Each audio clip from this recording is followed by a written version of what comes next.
мейірімді адам өмір сүрген екен. Мына орай не болып кетті? Отқа ағаш тастайын да, ұйықпай.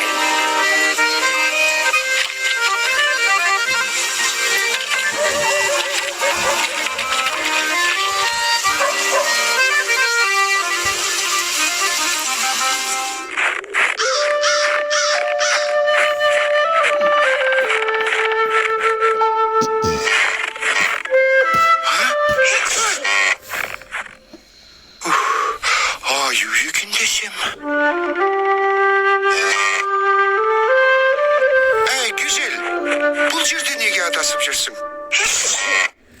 Байқұс жануар-ай, жүріп кеттік. Ой. Киіз бас аяғында қасқырлар жақындап қалған сияқты.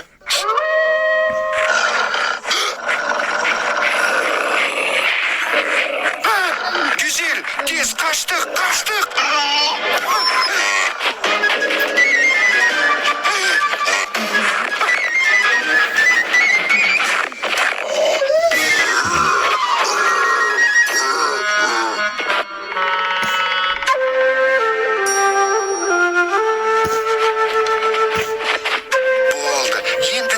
Жөніңе келесің.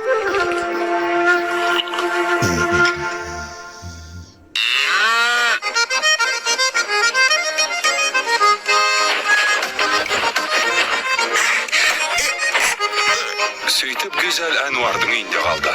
Шалға үй шаруасын тындыруға көмектесті.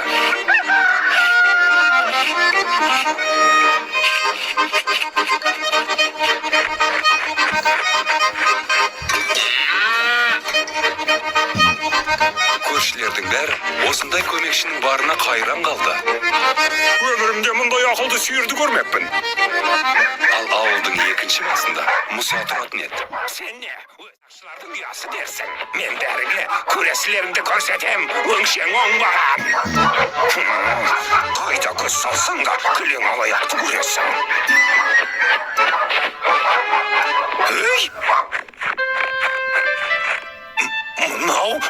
Мынау менің сиырым ғой. Мұса, не болды? Андағы сүт менікі. Әкел бері. Мұса, мұның не? Барлақшы. Не? Қайдегі? Үйге қайт дедім. Мұса, сені есің ауған бөзі. Жібергі. Сен менің сиырым тұрладың. Сен менің сүтім тұрладың. Ұрлықшы.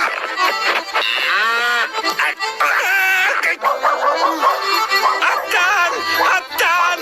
Қараңдар, көмектесіңдер. Әнуар менің сиырым тұрлап алыпты. Ұрлықшы, қарақшы. Сөйтіп Әнуарды ауыл төрешісі құрметті ақсақалы өзіне шақырады.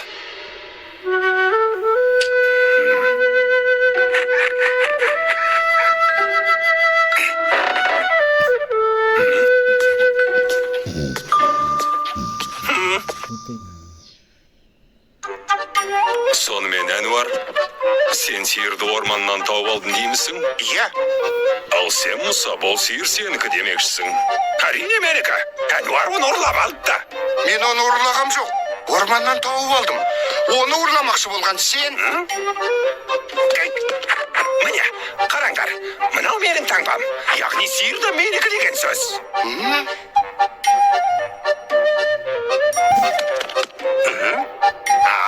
Бұған не дейсің? Мұса, егер сиыр расында да сенікі болса, ол орманда не қып жүрді?